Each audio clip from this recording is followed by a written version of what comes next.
Are these the best instrumental guitar albums of all time? Let's talk about it.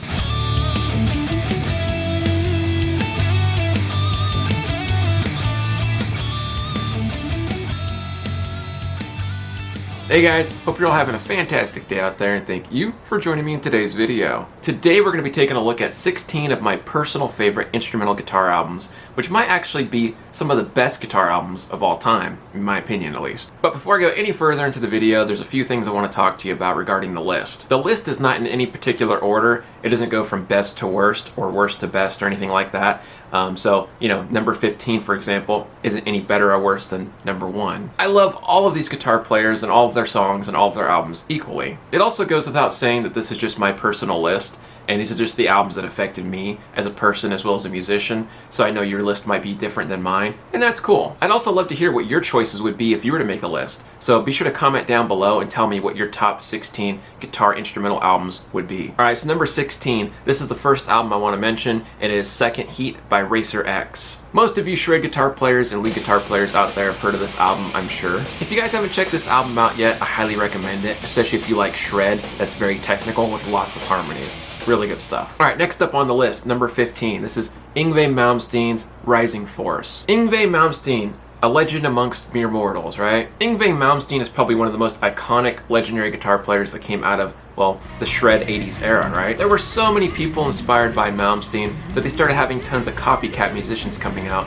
kind of just ripping off his entire aesthetic and sound, right? Now, what makes this album so interesting, at least in my opinion, is how Malmsteen brings his classical influence into it, right? You can hear that Baroque era coming out. It goes without saying that there's a lot of Bach influence in this album, which I love. There's also a lot of really cool counterpoint stuff going on. It's really a breath of fresh air when you have something that's technically amazing as well as melodically amazing, right? It's a nice combination of the two. Alright guys, the next album on the list, number 14, is Angelo Batio's, or Batio's, however you say his last name, MAB's No Boundaries.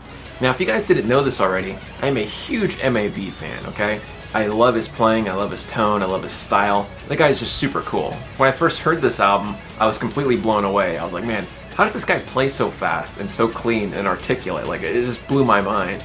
And the tone, I couldn't wrap my head around it because I was so young and inexperienced, I didn't know how he was getting that tone. I'm like, man, it sounds like liquid, it just sounds sick. Alright, moving on to album number 13. This one is Joe Satriani's Flying in a Blue Dream. Now, I'm pretty sure everybody knows who Joe Satriani is. Like, even non-guitar players know who Joe Satriani is. But if for some reason you don't know who he is, well, let me just educate you guys a little bit with some knowledge, alright? Joe Satriani is a musical genius and pretty much a guitar savant. The guy's been around forever, and he's renowned for being an amazing musician, as well as an amazing teacher. I mean, heck, he's even taught people like Kirk Hammett and Alex Skolnick.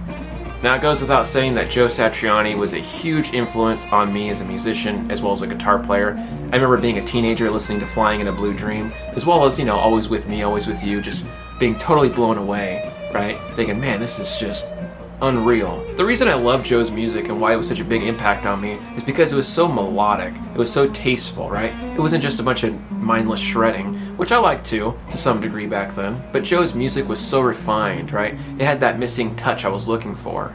Speaking of Joe Satriani, let's go ahead and move on to the next album on our list. Another former student of Joe Satriani's, Steve Vai, and his album Passion and Warfare. Steve Vai is an absolute monster of a musician. Not only is he technically amazing, he's also musically amazing as well, and there's just so much depth to everything he does. The first time I ever heard Steve Vai, I was about 14 years old, and I accidentally came across his music video, For the Love of God. That song was just mind-blowing, especially at that age. I had never seen anything like it, I never heard anything like it. It was just a whole new world for me that opened up because of that.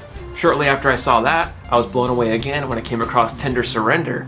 Man, that was just intense. It always gave me chills watching the middle to end solo. Now, my wife and I were lucky enough to see Steve Vai playing live, and man, let me just say that he's better live than on his records. I felt so immersed in the music. I was actually able to record a little bit of the concert on my crappy phone back then, and man, the audio and the video quality turned out kind of bad. But if you guys want to check it out, I'll leave the link down in the description box below. Alright guys, next album on the list is Jason Becker's Perpetual Burn. This album contains everything you could ever want. I mean, it has blazing technical speed, right? Amazing sweep picking, amazing shredding, just amazing technical ability all around, but also amazing composition. Has that neoclassical sound, but also some other like soundtrack type sound to it as well. Alright guys, next up on the list is Andy Timmons' Electric Gypsy. Andy is just an amazing guitar player. His touch, his vibrato, his sound, the way he phrases things is just so unique, and it's so hard to emulate his, specific style. I came across the song Cry For You many years ago, and I was just blown away. I was like, wow, this sounds like an 80s movie soundtrack. It is just so emotional, and like, you could feel it, it's very deep sounding. Had a lot of layers to it. Whenever somebody says to play with feeling, I immediately think of Andy Timmons. I really, really admire and respect the fact that he places melody above technical ability, but he can still shred and play extremely technical lines when he wants to. That is just amazing discipline and control. Alright guys, next album on the list we have Eric Johnson, and I always have a hard time pronouncing this, Avia Musicom. I'm saying that wrong probably. Forgive the crappy pronunciations, but yeah, this Eric Johnson album here. Eric Johnson is freaking amazing and is an absolute legend in every regard. It is so hard to emulate Eric Johnson's sound because he has such a unique tone, he has a unique touch, unique phrasing. The way he plays the guitar is just so different than you would, expect from any other guitar player. The very first song I came across was not Cliffs of Dover, believe it or not, it was Manhattan. And man, when I heard that song, I was blown away. I remember having chills. Of course, later on, I went down the rabbit hole of Eric Johnson and listened to all of his music, and I was hooked ever since then. Now, if you haven't heard anything besides Cliffs of Dover, I highly recommend that you get out of the bubble and go check those other songs out, specifically like Manhattan, SRV, or Song for Lynette. I think you guys will like. Alright, the next one up on the list is John Petrucci's Suspended Animation. This album contains some really crazy compositional pieces that are just really musically enriching. It's basically like just listening to Dream Theater without a vocalist. This album has everything you can ask for, okay? It's got some really chunky, heavy, dirty, nasty rhythms that are more modern, and also has some more relaxing, pretty sounds at times.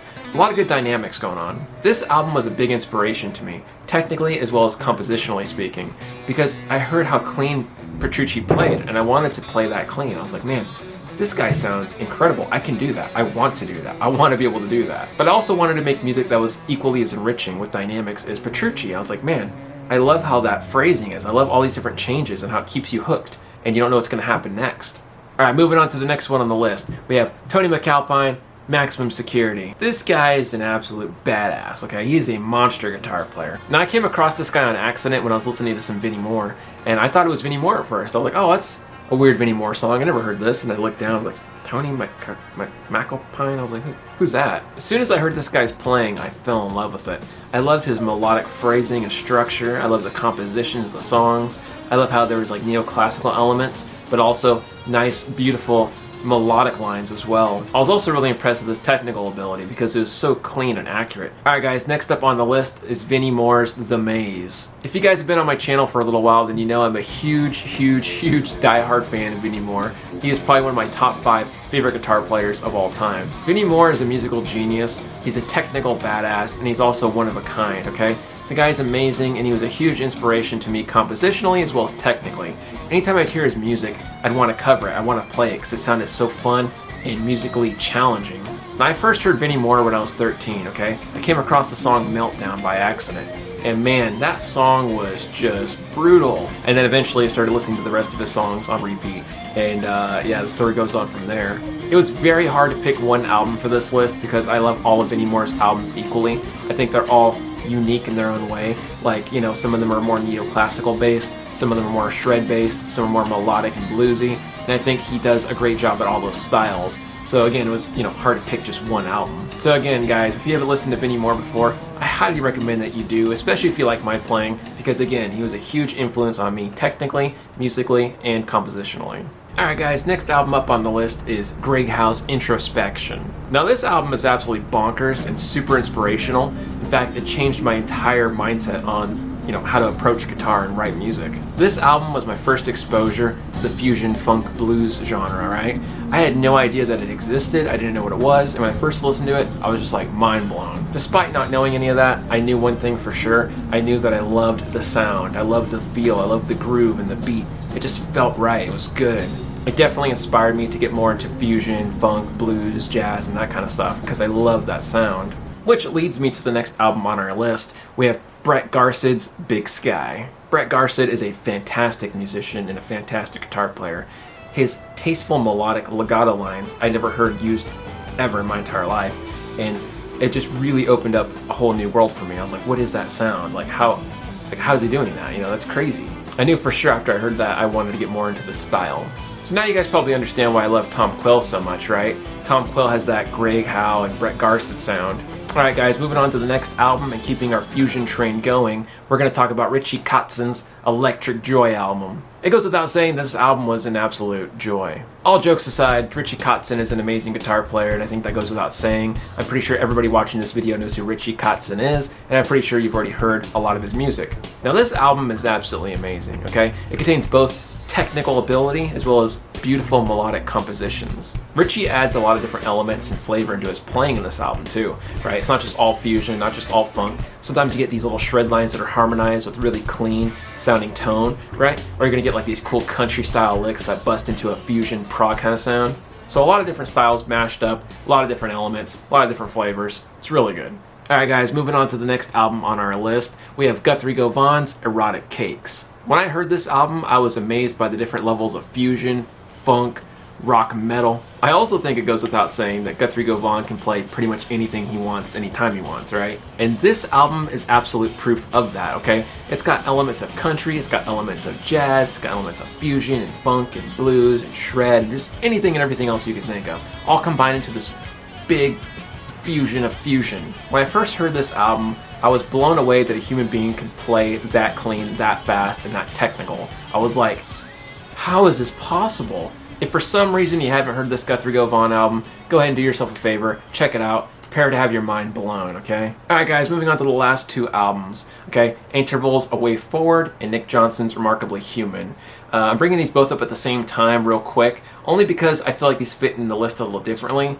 I found out about both of these artists later in my life and later in my guitar journey, but having said that, these both were still amazing, amazing influences to me in my playing. I love Nick Johnson's melodic structure, his modal interchange, just overall soulful, compositions that he puts together. And I love Intervals because they keep the soul and melodic structure alive, but incorporating those jazzy fusion elements and shred elements at times. Alright guys, that's it for today's video. I hope you enjoyed it. I know I did. Be sure to let me know what you guys think down in the comment section below. And also, if you like this video, be sure to hit like and click subscribe. Again, I'd love to hear what your guys' album choices would be, so be sure to leave me a list down below in the comment section as well. Alright guys, so that's it for today's video. I'll catch you in the next one. Rock on!